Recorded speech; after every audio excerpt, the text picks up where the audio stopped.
trauma es el estado de malestar, vulnerabilidad y estrés asociado a una experiencia catastrófica, violenta y o repentina.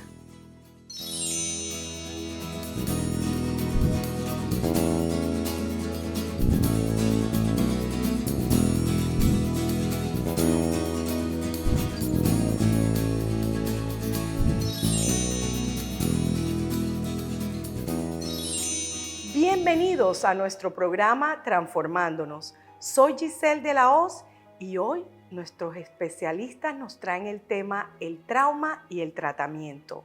Nos acompaña el licenciado Jonathan Fonseca. Gracias por estar aquí, Jonathan. Gracias, Giselle, por esta invitación. Que nos complace mucho que pudiste llegar, sobre todo con esa agenda tan ocupada que tienes. Bueno, Jonathan, este tema que podríamos decir profundo, sensible y a la vez poco sabemos de la secuela o podríamos decir, esas consecuencias que trae este estado. Cuéntanos un poco o compártenos un poco qué es el trauma, cómo se manifiesta y también cuáles son los tipos de trauma. Bueno, como tú has dicho, el trauma es una herida que puede ser por un evento o por muchos eventos que va acumulando la persona, ¿sí? Puede ser un episodio, un hecho específico, o muchos eventos pequeños que van acumulándose en la persona, como he comentado, y ocasiona diferentes tipos de síntomas, ansiedad, flashbacks, donde la persona no puede dormir, agitación, algún toque, alguna palabra, algún sonido puede activar a esta persona y ocasiona disrupción en su funcionamiento normal, ¿no? Le afecta en su funcionamiento diario, con su familia, entre otras actividades. Entonces, los tipos de trauma, como te había comentado, puede ser un evento específico que muchos autores denominan con una T mayúscula, un evento catastrófico, una situación, una violación, una situación física crónica, ¿no? Y hay otra que lo catalogan con una T minúscula, que son pequeñitas cosas que nos han ocasionado durante mucho tiempo en la familia, en el colegio y demás de la infancia, ¿no? En el trabajo también. Entonces, otros autores denominan los tipos de trauma como crónico o agudo, ¿no? Crónico en mucho tiempo y agudo un evento fulminante, por ejemplo, ¿no? Entonces, algunos síntomas que estas personas tienen sobre el trauma es, como te había comentado, recuerdos. Cuando cierran los ojos, de una vez vienen estas imágenes como si estuviera en un bucle, una película que se repite una y otra vez, ¿ok? Y eso, ¿qué ocasiona? Disrupción, ansiedad, fatiga, angustia en las personas, dolor, ¿sí? Porque no saben cómo quitarse esta situación, ¿no? Que es dolorosa. Dicho todo esto, entonces, si estos síntomas persisten en el tiempo y esa gravedad no disminuye, porque, y quiero como que volvamos un poco hacia el inicio, el trauma compromete algunas funciones y más que funciones también facultades cerebrales. Correcto. Entonces, ¿qué problemas pueden aparecer luego de de que la persona tiene todo y vuelvo y repito, no disminuye la gravedad y los síntomas persisten? Lo último es que muchas personas empiezan con llanto, desconsolado, cualquier cosa empiezan a llorar o tienen mucho miedo de salir porque les recuerda esa situación traumática. El último punto es la desesperación por quitarse la vida, por cortarse, ¿no? Porque cada persona tiene un mecanismo diferente de activación y de reacción. Algunas personas tienen mayores recursos y otras no. Entonces, pensando un poquito cómo eran antes las personas, ¿no? No había el espacio para hablar de trauma. Y este es un espacio donde la sociedad también ha dado este espacio para hablarlo, para darse permiso al hablar. y nos preguntamos, porque muchas generaciones anteriores dicen, a mí me pegaron y no pasó nada. Pero tal vez teníamos los recursos, antes esas personas tenían otros recursos donde pudieron seguir adelante, ¿no? Y pudieron conducirse mejor. Entonces, en este tiempo no se ve tan fácil así. Entonces la persona puede ir acumulando, acumulando y hay un momento de quiebre, un punto de quiebre, como una olla de presión. Si no tiene el escape, va a explotar y cada persona va a explotar diferente. Y en el caso de situaciones que se da el uso de drogas y del alcohol, sobre todo pasado ya, como decíamos, esa gravedad no disminuye, pero ya hubo una capacidad adaptativa y esa persona pudo haber adquirido unos hábitos en el consumo del alcohol o de las drogas. Sí, has comentado un punto muy importante, que la adicción, no hay que preguntar por qué la adicción, sino qué dolor hay detrás. Porque la adicción es como lo superficial, ¿sí? Ya sea las drogas, el alcohol, las sustancias. Entonces la persona, el mecanismo que le ha funcionado es recurrir a estas sustancias para evitar el dolor, para evitar enfrentar esos recuerdos, ese sufrimiento, ¿no? Entonces, no hay que estigmatizar a la persona adicta, es lo que le ha funcionado, no es lo mejor, pero es el recurso que ella encontró. Hay que ayudarle a buscar otros recursos, ¿sí? Y dicho esto, otro aspecto importante en ese estado que vive la persona es eso, tú hablaste de los flashbacks, esas imágenes que constantemente afectan y pues naturalmente aquellas personas que hemos vivido una experiencia de trauma, por un tiempo hemos tenido que enfrentarnos a esas imágenes que son disruptivas. ¿Cómo se da ese proceso en que la imagen viene y cuál es podríamos decir, ese mecanismo que tiene la persona y que busca alternativas para no pensar en eso? Sí, en el momento del trauma, cuando la persona vive este evento, ¿qué pasa? El sistema nervioso se queda allí. Es como si uno estampara una imagen y se quedara en el pasado. Y cualquier toque, cualquier sonido, alguna sensación, algún detonante, activa a la persona y la regresa a ese momento. Y no estamos en ese momento, estamos en el presente. Pero a nivel de mecanismo, en ese momento de la situación traumática, la persona se transporta a ese momento. Que hay que ayudarle con herramientas de aquí y ahora, en el presente, ¿sí? Algunos son diferentes ejercicios. Cada persona puede buscar algún tipo de ejercicio, por lo menos caminar descalzo en la hierba, tocar el agua, ¿no? Ponerse algunas sensaciones en el cuerpo donde ella pueda tolerar, siempre viendo la ventana de tolerancia, ¿sí? Entonces, algunas personas son muy sensibles, otras no. Entonces hay que ir viendo qué puede traer a la persona en el aquí y el ahora. Esto me recuerda una experiencia que tuvo la Fundación con jóvenes, adolescentes, bueno, podríamos decir adolescentes y adultos jóvenes, en el que estos chicos estaban privados de libertad y se hicieron unas sesiones sanando corazones, y uno de los aspectos que más nos llamó la atención en ese momento fue que en el instante que les pedíamos que cerraran los ojos, en que poníamos la mano en el hombro para que pudiéramos trabajar ejercicios de mentalización, la respuesta de ellos era: no podemos hacerlo. Cada vez que cerramos los ojos nos conectamos o tenemos imágenes de esa experiencia traumática que habían vivido en el pasado y su sistema nervioso se activaba. ¿Qué herramientas les podemos dar a los cuidadores o a los padres, sobre todo cuando esta situación se da en nuestros adolescentes? La herramienta fundamental es conversar con él, ser empático. Hay que tener una actitud de interés, genuina, de curiosidad, no de juicio, no de crítica. Ay, deja la situación o deja la tontería, no, sino de escucha activa, de empatía, ¿no?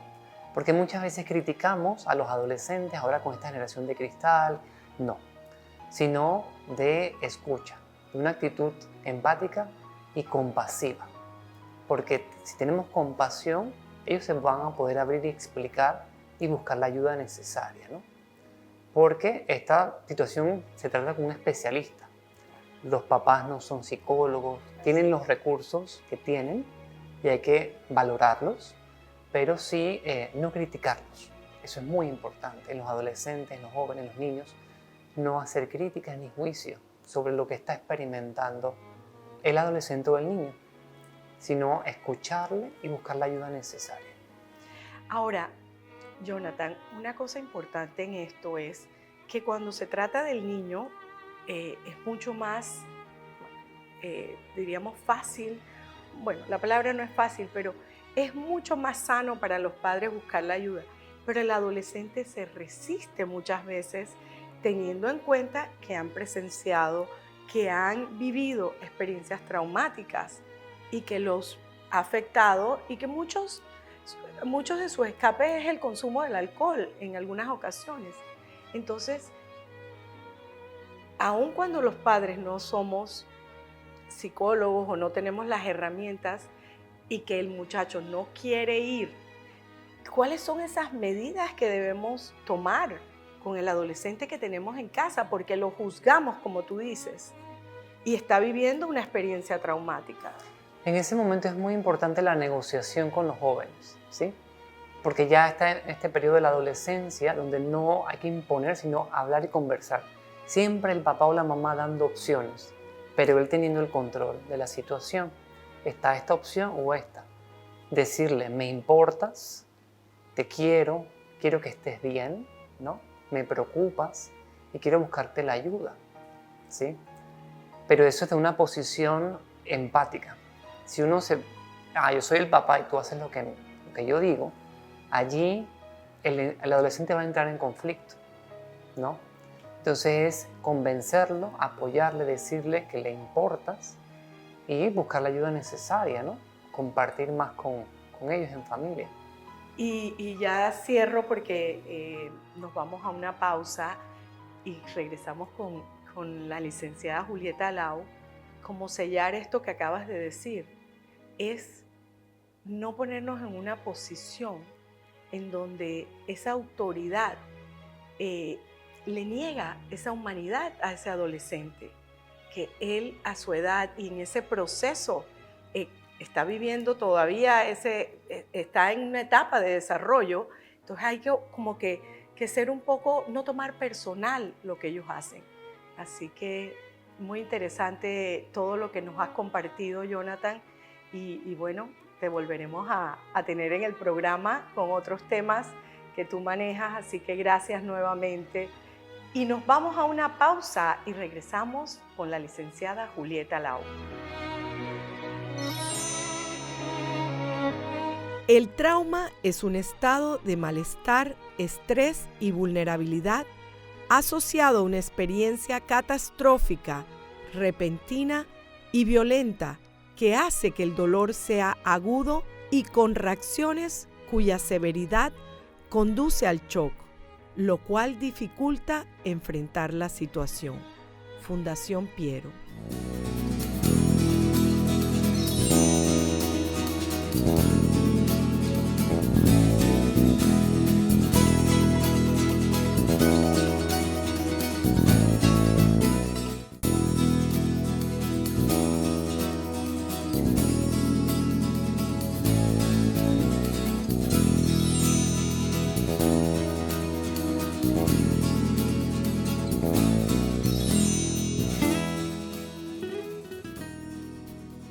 Después de un evento traumático, el consuelo, el apoyo y la seguridad que reciban los niños de parte de los adultos puede ayudarlos a manejar sus miedos y a recuperarse de una manera saludable. Child Mind Institute.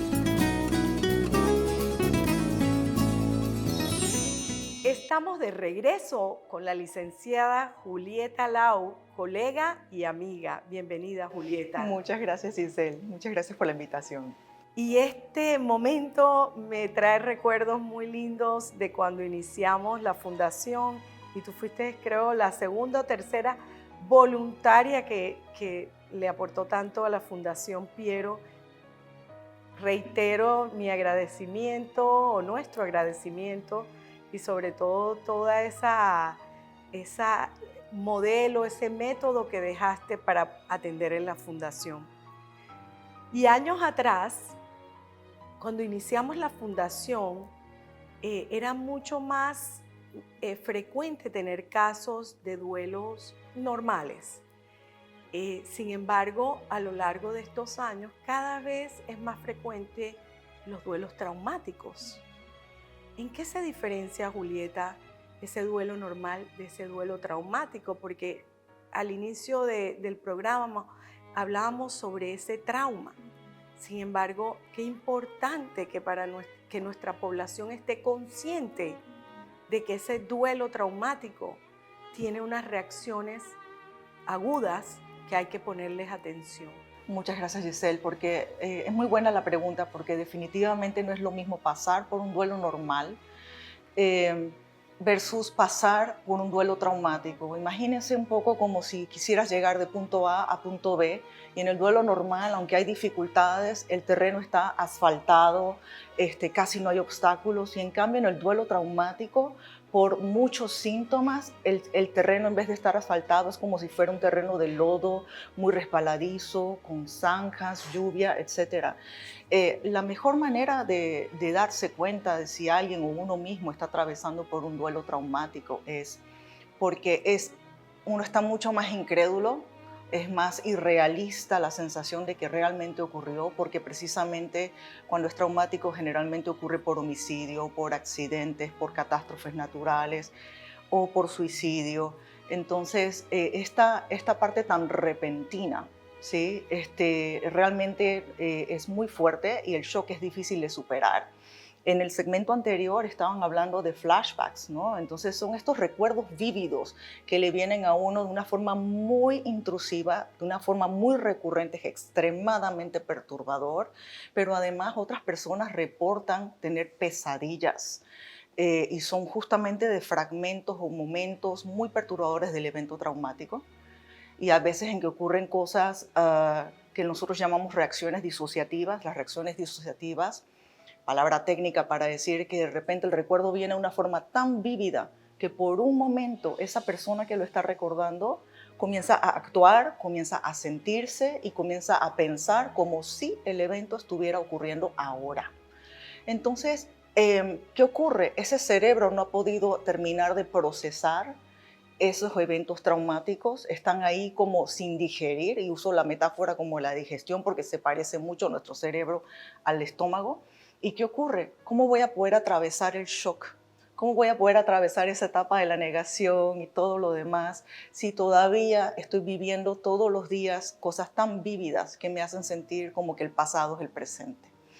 Entonces, ¿qué ocurre? En un duelo traumático, además de todos estos síntomas, a veces ocurren, hay procesos legales, por ejemplo, una autopsia, o por ejemplo, hace poco pasamos obviamente por la parte, siento yo, la parte más cruda de la pandemia, y hubo muchos rituales que no se pudieron llevar a cabo cuando hubo pérdidas, o sea, por un fallecimiento. Y nosotros necesitamos de esos rituales. Independientemente de nuestra fe o de nuestra espiritualidad, necesitamos ciertas cosas que nos ayudan a nosotros a adaptarnos a este proceso nuevo, a este momento nuevo de la vida. Y como eso no se pudo dar, las cosas quedaron como incompletas o postergadas, ¿sí? Además de que algunas personas perdieron muchos seres queridos en confinamiento. Entonces, no es sino hasta que volvieron a salir a la calle que comenzaron a tener estos, es como que, wow, de verdad, verdad que ya no puedo comprarle, qué sé yo, tal y tal frutita para llevar a mi ser querido ya no está, y bueno, pueden surgir otro tipo de sintomatología, que es como el conjunto lo que lo hace traumático, ¿sí? El acompañamiento que se da en la fundación es muy importante, es realmente muy importante. Sin embargo, yo quisiera que todo el mundo se lleve muy claro que cuando uno tiene síntomas de duelo traumático, no es culpa de uno. Es porque realmente el evento fue tan fuerte que nuestro cerebro, no nuestra mente, nuestro cerebro no ha podido como terminar de digerir esto. Incluso, si me permites, quiero compartir que ya se ha confirmado que en personas que han vivido traumas, el funcionamiento de su cerebro queda alterado. Queda alterado y cuando ya llevan muchísimos años, estamos hablando incluso de veteranos de guerra bueno, otras personas que llevan de 5 años para arriba, ¿no? Tienen hay personas con 50 o más años de vivir con trauma. La estructura del cerebro se altera. ¿Por qué? Porque tal es el impacto que el cerebro se tuvo que adaptar a lidiar con todos estos síntomas, pero lastimosamente estos síntomas generalmente llevan a un deterioro del funcionamiento social, en las relaciones, en casa, ¿sí? En el trabajo y a veces hasta económicas porque uno no rinde bien o porque uno tal vez recurre a otros medios para tratar de sentirse mejor, ¿sí? Hace un momento hablaban de las drogas, el alcohol, pero también puede ser ¿cómo se dice? La chingue, como decimos acá, sí, ¿no? En los juegos de azar, los famosos juegos en línea ahora que está tan facilito jugar en línea, o las compras compulsivas. O sea, a veces son formas que uno inconscientemente busca para poder regular sentirse mejor, pues, ¿sí? Porque nuestro sistema nervioso aprendió que sufrir es malo para sobrevivir, así que buscamos sentirnos mejor. El problema es que en vez de tener un problema, vamos a tener dos. Sí, es como buscando el alivio de ese sufrimiento. Y me trae ahora una nueva pregunta, después de todo lo que has compartido, Julieta, es el tema del tratamiento. Indudablemente existen varios tratamientos para el manejo del trauma, pero el que tú manejas o el abordaje que tú manejas, que es el EMDR, que tan importante en el proceso de trabajar el trauma, ¿en qué consiste y cómo, y si todo el mundo es candidato para ese tipo de tratamiento? Buena pregunta, Giselle. La terapia que yo trabajo se llama EMDR, viene de las siglas en inglés, unas siglas en inglés que significan desensibilización y reprocesamiento por medio de movimientos oculares. Es un nombre muy largo para decir que alguien descubrió que algo funcionaba para ayudar a las personas que tienen recuerdos perturbadores a que eso ya no perturbe más o que ya perturbe muy poquito, pero además ayuda a que como que haya un aprendizaje, y a eso lo llamo reprocesamiento. Es como que es una terapia que usa pasos muy específicos en donde la persona está muy consciente y se le pide, en algún momento de esos pasos se les pide que mueva los ojos de una cierta manera, y parece ser que eso como que imita un poco ciertas cosas que ocurren en el cerebro de forma natural normalmente para procesar información. Nuestro cerebro justamente está hecho para la supervivencia, y para lograr eso lo que hace es recibir o procesar todo lo que vivió en el día y ayudar como a integrar nuevos aprendizajes y a disminuir la la intensidad de las emociones. Cuando hay trauma, eso es muy difícil de hacer y por eso estas personas sufren tanto. ¿Y cuál era la otra pregunta, perdón? No, lo otro es como el mismo tratamiento.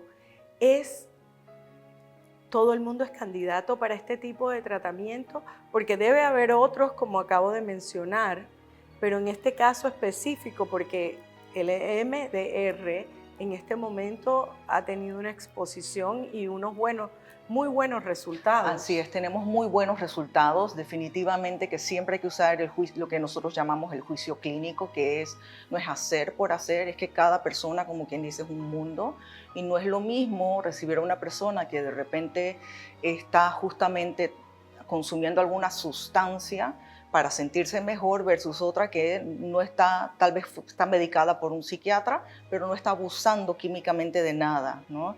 Entonces a la segunda persona tal vez se le puede ayudar más rápidamente, y a la primera sí hay que ayudarla primero a desarrollar otros recursos para poder lidiar con lo que viene, ¿sí? es el juicio clínico, el acompañamiento. Sí se les puede dar tratamiento con EMDR a ambos, pero qué paso va primero o qué se va a hacer primero, ahí es donde está el juicio clínico. Tenemos una pregunta que nos escriben desde las redes sociales de Ser TV Panamá y viene de Chorrera. La persona escribe: ¿de qué forma podemos ayudar a una persona que está enfrentando un duelo traumático?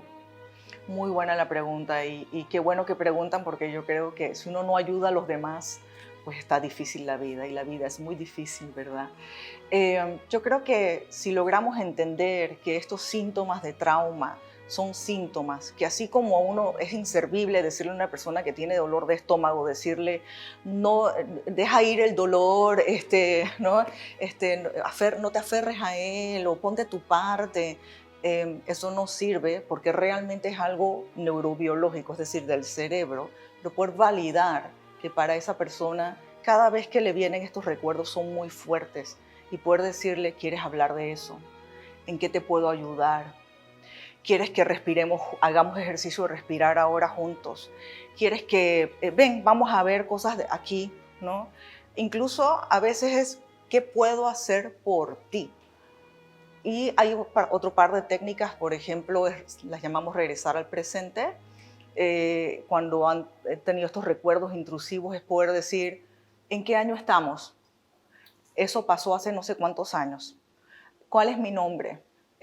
Preguntas que traen a la persona al presente, pero que no lo conecten con algo desagradable. Sí. Esos son ejercicios que se pueden hacer, porque no todas las técnicas son necesariamente relajarse. Cambiar de estado a algo más neutral también es positivo, es sano. Y ofrecerse a ayudar o acompañar a la persona a buscar ayuda. Porque el duelo traumático, el recibir el acompañamiento es importante, pero yo sugiero que es también importante poder recibir ayuda profesional, porque las personas sufren mucho. Correcto. Y nos vamos a esta última pregunta. Cuando todas las personas o la mayoría de las personas que hemos vivido un duelo traumático y que te vemos, o si nuestro funcionamiento se ve afectado o estas imágenes recurrentes nos afectan tanto, pues buscar esa ayuda. ¿Qué le podemos decir a los profesionales de la salud que nos están escuchando, que van a recibir a estas personas que están viviendo un duelo traumático? ¿Qué recomendaciones les podemos dar a ellos? Muchas gracias. Mira, yo siento que la mejor herramienta para nosotros como profesionales de la salud es educarnos. Tenemos que educarnos. Yo creo que antes no había tanta conciencia como ahora acerca de lo que es el trauma, acerca de los efectos del trauma en un individuo, en la familia, en los alrededores, ¿sí? Yo creo que la pandemia nos trajo muchos aprendizajes. Por ejemplo, no voy a traer malos recuerdos a algunas personas, pero estaba recordando maestras dando clases en línea y se les veía la cara de nivel de estrés, de incomodidad y tal vez de trauma, no lo sé, pero la educación es la mejor herramienta que pueden tener. En Panamá existen varios profesionales de la salud idóneos, entrenados en terapia EMDR, se puede buscar en línea y pueden consultar también a través de las redes. Y al profesional, pues lo mismo, entrenarse, ¿sí? El trauma, como nota curiosa, apenas lo comenzamos a reconocer como en los 90, Giselle, a pesar de 2 guerras mundiales que el mundo había sobrevivido. Interesante. Bueno, este es un tema que hay que seguir explorando y sobre todo ese segmento profesional o esa población de profesionales de la salud, que sigamos trabajando y que podamos brindarle a nuestra población las herramientas y atender a familias o individuos que están atravesando por un duelo traumático. Gracias, Julieta, por todos estos conocimientos y experiencias que nos has brindado y esperamos verte en una próxima edición de Transformándonos.